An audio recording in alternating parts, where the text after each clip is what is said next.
सुनिए जी, सर्दियां शुरू हो गई हैं और इस बार तो सर्दी के साथ साथ बारिश भी हो रही है। घर की छत का तो आप जानते ही हैं ना, पानी आता है। हाँ भाग्यवान, इस बार ठंडी कुछ ज्यादा ही पड़ने वाली है, क्योंकि गांव के चौपाल पर लोग बोल रहे थे कि इस बार सर्दी के साथ साथ भयंकर बारिश भी होने वाली है। अजी, ऐसा हुआ तो हमारा क्या होगा? छत के साथ साथ घर की खिड़कियां भी टूटी हुई है, ठंडी हवा सीधी अंदर आती है। आप कुछ कीजिए ना। हाँ सरला, मैं कुछ करता हूँ।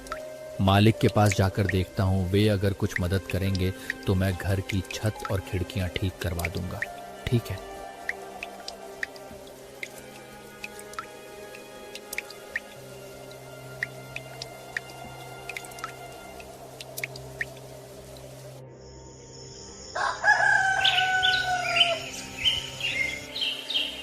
अगली सुबह लखन मालिक के घर की तरफ चल देता है। लखन का मालिक, जो स्वभाव से बहुत ही कठोर और निर्दयी था, अलाव के पास खड़ा अपने नौकरों पर चिल्ला रहा था। लखन अपने मालिक के पास जाता है और उनसे कहता है, मालिक, ठंडी का मौसम आ चुका है। कल तो हल्की हल्की बूंदाबांदी भी हो रही थी और मेरे घर की छत और खिड़कियां टूटी हैं, जिससे कि घर में पानी और हवा आती है, और अगर मैंने जल्दी से उसे ठीक नहीं करवाया तो ठंडी में हम लोगों को बहुत दिक्कत हो जाएगी। मैं और मेरी पत्नी तो किसी तरह दिन काट लेंगे, लेकिन मेरी एक छोटी सी बेटी है, वह इतनी ठंडी में उस टूटे फूटे घर में नहीं रह पाएगी। लखन की बातें सुनकर मालिक कहता है, अरे लखन, तो उसमें मैं क्या कर सकता हूँ? मालिक, आप मुझे थोड़े बहुत पैसे उधार दे देते तो मैं अपने झोपड़े की मरम्मत करवा लेता और मैं दिन रात मजदूरी करके आपका उधार चुका दूंगा। अरे तने अभी तो इतना काम भी ना करया जो मैं तने उधार दे सकूं। अभी मेरे पास पैसे कोन्या। सर्दी की वजह स्यूं सारा धंधा चौपट हो रहा है। और सुन मेरी बात, काल से काम पर मत आइए, मने तेरे बर्गे मजदूर की जरूरत कोन्या। अरे मालिक, मैं तो मदद की उम्मीद से आपके पास आया था, लेकिन आप तो उल्टा मुझसे मेरा ही रोजगार छीन रहे हो। ऐसा मत करो मालिक, मत करो। मैं कहाँ जाऊंगा? लखन के इतनी मिन्नतें करने के बाद भी उसका मालिक मणिराम उसकी एक नहीं सुनता है और बेचारा लखन वहां से दुखी मन से वापस चला आता है। लखन दिन भर जगह जगह काम ढूंढता है, लेकिन उसे कहीं भी काम नहीं मिला। सुबह से रात हो गई। सरला को बोलकर आया था कि छत का इंतजाम कर दूंगा, पर यहाँ तो नौकरी भी चली गई। घर ठीक होना तो छोड़ो, खाने तक का इंतजाम नहीं कर पाया। लखन चाय की एक दुकान के आगे बैठा यह सब सोच ही रहा था कि तभी आसमान में काले बादल छा जाते हैं और जोर जोर से बिजली कड़कने लगती है। हे भगवान, लगता है बारिश होने वाली है। मुझे तुरंत घर पहुंचना होगा, वरना सरला अकेले कैसे संभालेगी। लखन जल्दी जल्दी अपने घर की तरफ दौड़ता है। वह कुछ दूर चला ही था कि तभी जोर जोर से बारिश शुरू हो जाती है।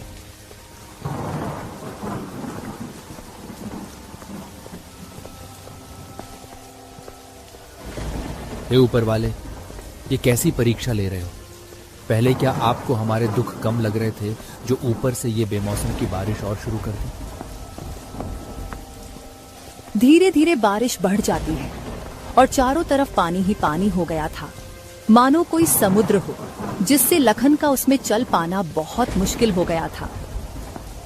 वह एक पेड़ के नीचे रुक जाता है और बारिश के थमने का इंतजार करता है। हे भगवान, एक तो इतनी ठंडी और ऊपर से ये तेज बारिश। मेरे तो हाथ पैर सुन्न पड़ रहे हैं। इतने पानी में चल पाना भी मुश्किल हो गया है और घर पर बेचारी सरला अकेली परेशान हो गई होंगी। लखन काफी देर तक उस पेड़ के नीचे बारिश के रुकने का इंतजार करता है, लेकिन बारिश थी कि रुकने का नाम तक नहीं ले रही थी।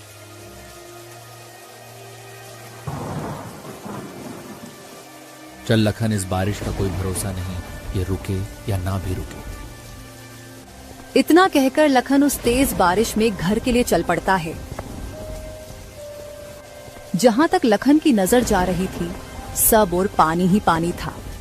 छोटी छोटी झोपड़ियां तो पानी में ढहकर बह गई थी। यह देखकर लखन को अपने घर की चिंता होने लगती है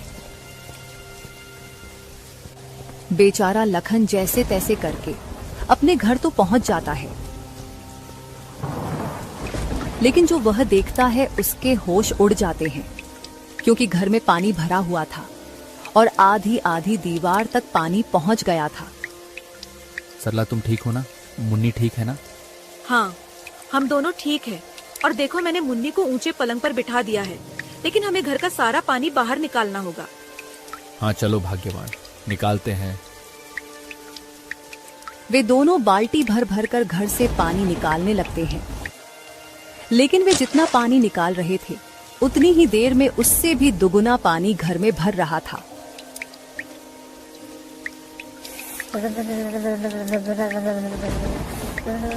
माँ, बापू, ये पानी तो बढ़ता ही जा रहा है। मुझे बहुत डर लग रहा है। अरे मुन्नी, मेरी बच्ची, तुम डरो मत, सब ठीक हो जाएगा। सरला अपनी बेटी को दिलासा दिलाती है, और वे बेचारे इस समय कर ही क्या सकते थे।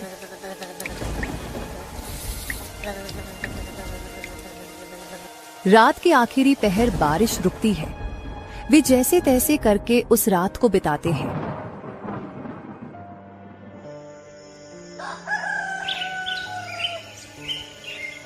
अगली सुबह लखन कुछ लकड़ियां और खाने पीने का इंतजाम करता है, क्योंकि रात वाली बारिश में उनके राशन का सारा सामान बह गया था। उन लकड़ियों से लखन अलाव जलाता है तो उन्हें ठंड से थोड़ी बहुत राहत मिलती है। ये बारिश का सिलसिला यूं ही कुछ दिन तक जारी रहता है। रोज रोज सरला और लखन को घर का पानी निकालना पड़ता। एक दिन वो सब घर के बाहर खड़े थे। अजी, ऐसे कब तक चलेगा? ये हर रोज बारिश का पानी भरने से घर पूरा खोखला हो गया है। अब कर भी क्या सकते हैं भाग्यवान, कोई और रास्ता भी तो नहीं है। वे दोनों आपस में बातें कर ही रहे थे कि तभी अचानक से जोर का तूफान आया और बारिश शुरू हो गई।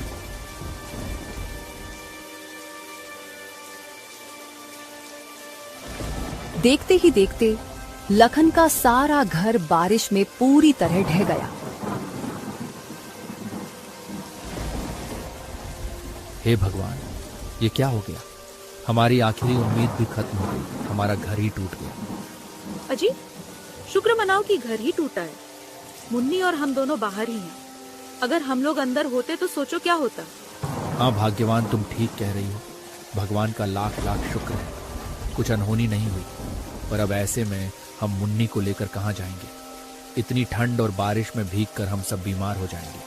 अजी, अभी तो आज रात कहीं सर छुपाने की जगह मिल जाए, वही काफी है। कल का कल देखेंगे। हाँ, वो हमारे पड़ोसी है ना मंगतू भैया, आपके जिगरी दोस्त, उन्हीं के यहाँ चलते हैं। हाँ, तुम सही कह रही हो भाग्यवान। मंगतू हमारी मदद जरूर करेगा, दोस्ती किस काम आएगी आखिर।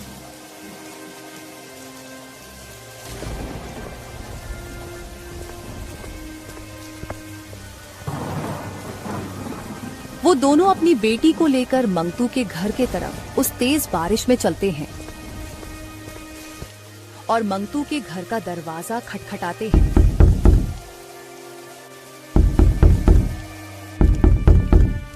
अरे भाई, इतनी तेज बारिश में इतनी रात को कौन दरवाजा बजा रहा है? अजी, बैठे बैठे बातें बना रहे हो, जाकर देखोगे तब पता चलेगा ना। भाग्यवान, तुम ज्यादा मत बोलो, चुपचाप पकौड़े बनाओ।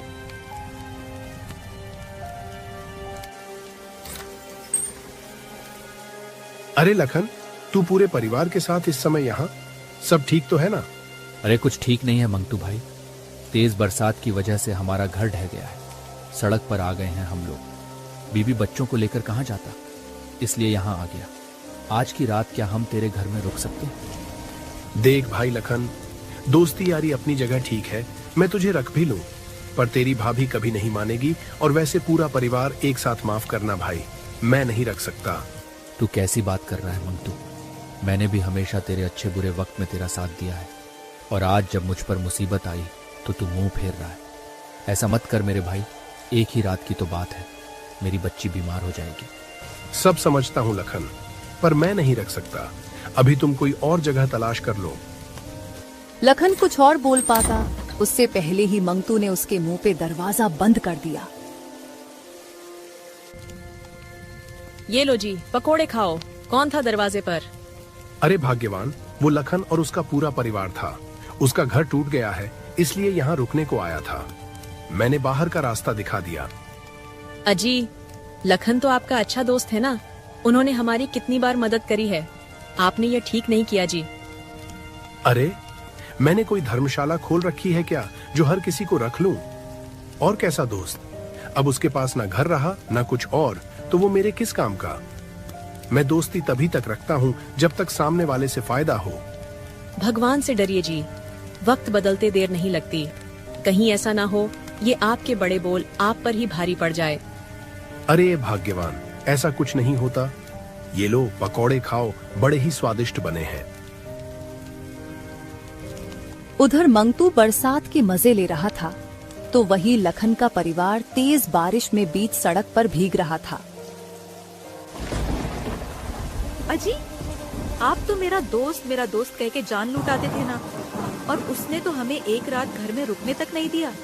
अरे भाग्यवान, वही तो बात है ना। बुरे वक्त में ही पता चलता है कि कौन अपना है कौन पराया। लेकिन मंगतू से मुझे ये उम्मीद नहीं थी। बापू, मम्मी, मुझे बहुत ठंड लग रही है। सरला मुन्नी का माथा छूकर देखती है तो वह चिल्ला पड़ी। अजी, मुन्नी को तो बहुत तेज बुखार हो गया है, ये ठंड से कांप रही है। अब हम क्या करें जी? आप कुछ कीजिए ना। मुखिया जी के घर चलकर देखते हैं। अब एक वही है जो हमारी मदद कर सकते हैं। हाँ हाँ जी, जल्दी चलो। वे तीनों जैसे तैसे मुखिया के घर पहुंचते हैं।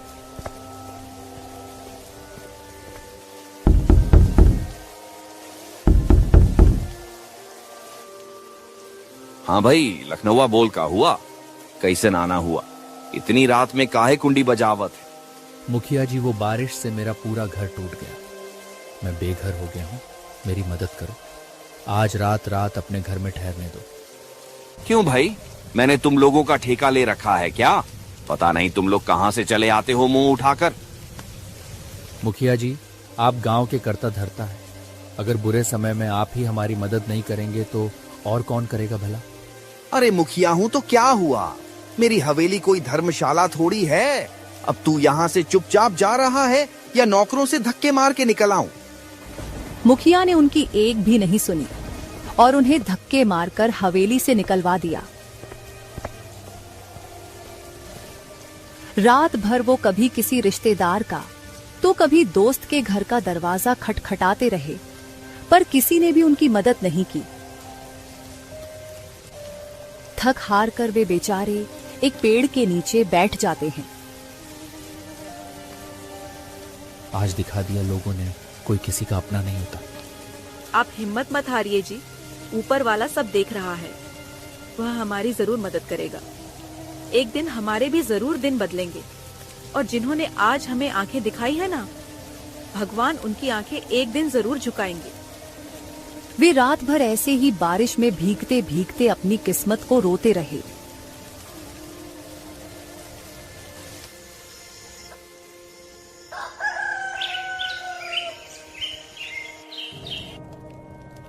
भाग्यवान, तुम यहीं पेड़ के नीचे मुन्नी के साथ रहना। मैं कुछ खाने पीने का इंतजाम करके आता हूँ।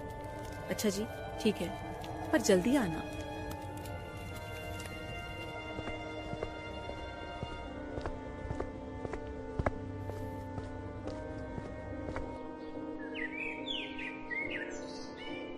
शाम होने से पहले लखन अलाव जलाने के लिए लकड़ी, खाने पीने का सामान और मुन्नी की दवाई का इंतजाम करके आ जाता है।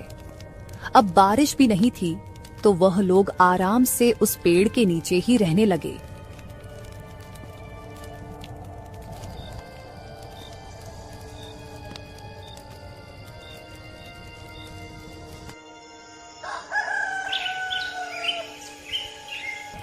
एक सुबह लखन का दोस्त मंगतू वहां से गुजरता है।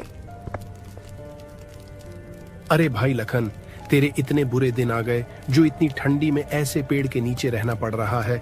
थू थू थू, मुझे देखकर बड़ा अफसोस हुआ। बस मंगतू भाई, वक्त वक्त की बात है। आज तुम्हारा समय है, तुम हम पर हंस लो। कभी ऊपर वाला हमारा भी समय लाएगा। अरे सड़क पर आ गए हो फिर भी इतना घमंड, ऐसा क्या हाथ लग गया तुम्हारे? चलो कोई ना, तुम ऐसे में ही खुश रहो। मंगतू उनका मजाक बनाकर चला जाता है, जिससे लखन और सरला की आंखों में आंसू आ जाते हैं। भाग्यवान, तुम इसकी बात को दिल पर मत लेना। चलो ठीक है, तुम खुद का और मुन्नी का ख्याल रखना। मैं कोई काम देख कर आता हूं। लखन काम की तलाश में वहां से चल पड़ता है और वह गांव में बहुत जगह काम के बारे में पता करता है, लेकिन उसे कोई काम नहीं मिला। सरला और मुन्नी मेरा इंतजार कर रहे होंगे, मुझे जल्द ही वापस लौटना चाहिए।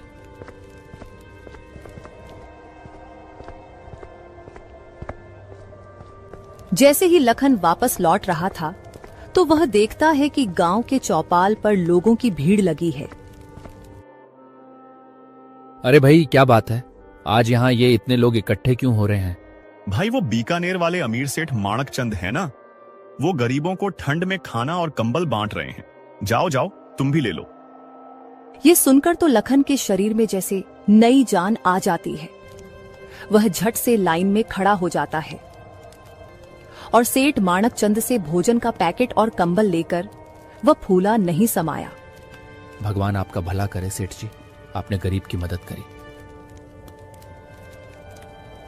उस दिन लखन की खुशी का ठिकाना नहीं था।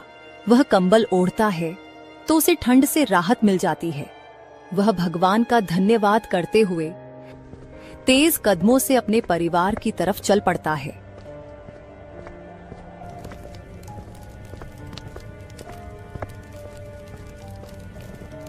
अजी, आ गए आप? और ये नया कंबल कहाँ से ले आए आज? अरे भाग्यवान, वो बीकानेर वाले अमीर सेठ माणक चंद है ना, वे गांव में जरूरतमंदों को कंबल और खाने का सामान बांट रहे थे, तो मैंने भी वहां से ले लिया। हाँ बापू, सही किया आपने। अब आपको भी ठंड नहीं लगेगी। हाँ जी, मुन्नी बिल्कुल सही कह रही है। आपको इस ठंडी में इस कंबल से कुछ तो राहत मिलेगी। लखन और सरला आपस में यह सब बातें कर ही रहे थे कि तभी उनके पास एक बूढ़ा आदमी आता है। अरे बेटा, मैं 2 दिन से भूखा हूँ, मैंने कुछ नहीं खाया है, कुछ खाने को मिलेगा? हाँ हाँ, क्यों नहीं बाबा, आओ बैठो। लखन को जो सेठ से थोड़ा बहुत खाना मिला था, वह अपनी और अपने परिवार की परवाह किए बिना उस बूढ़े आदमी को दे देता है।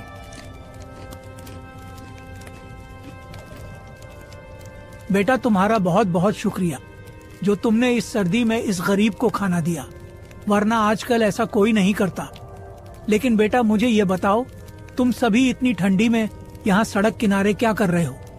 लखन उस बूढ़े आदमी को अपने साथ जो जो हुआ वो सारी बातें बताता है।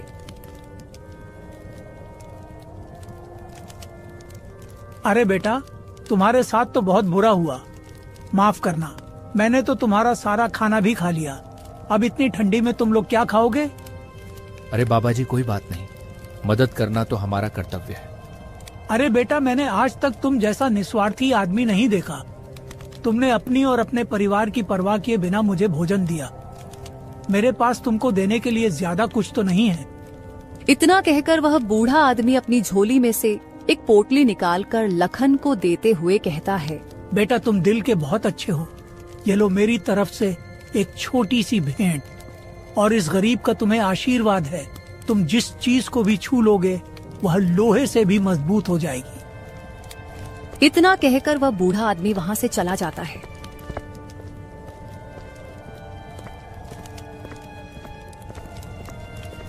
क्या लगता है भाग्यवान, क्या हो सकता है इस पोटली में? अजी, वो बूढ़े बाबा तो बहुत ही गरीब लग रहे थे देखने में। वो भला हमें क्या ही दे सकते हैं? खोलकर देखते हैं, तभी पता चलेगा। फिर लखन और सरला उस घड़े को खोलकर देखते हैं तो उसमें बहुत सारे सोने के सिक्के थे। लखन और सरला की खुशी का तो कोई ठिकाना नहीं था। अरे बाप रे, इतने सारे सोने के सिक्के!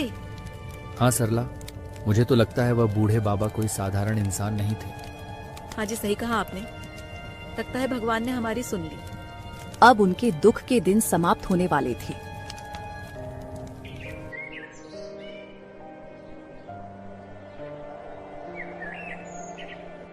लखन उन सोने के सिक्कों को बेचकर उनसे एक बहुत अच्छा घर बना लेता है। अब उसके पास ठंड और बारिश से बचने के लिए एक अच्छा घर था और वह खुद का एक छोटा सा कारोबार शुरू करता है, जिससे गांव के कुछ गरीबों को रोजगार भी मिल जाता है।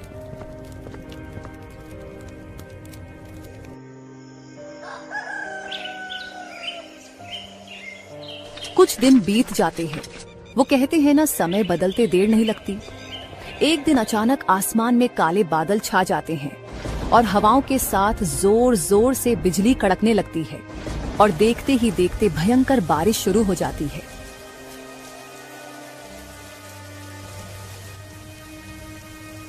भगवान का लाख लाख शुक्र है जो अब हमारे पास इस बारिश से बचने के लिए छत है। वे तीनों आज बहुत खुश थे। वहीं दूसरी ओर गांव में हाहाकार मच गया था। चारों ओर बस पानी ही पानी नजर आ रहा था। सबके घर बारिश से टूटकर पानी में बह गए थे। सेठ मणिराम, जिसका घर गांव में सबसे मजबूत था, वह भी इस बारिश में धराशायी हो गया था। मेरी तो इतनी मजबूत हवेली थी, वो भी ढह गई। हे भगवान, यह कैसा कहर है।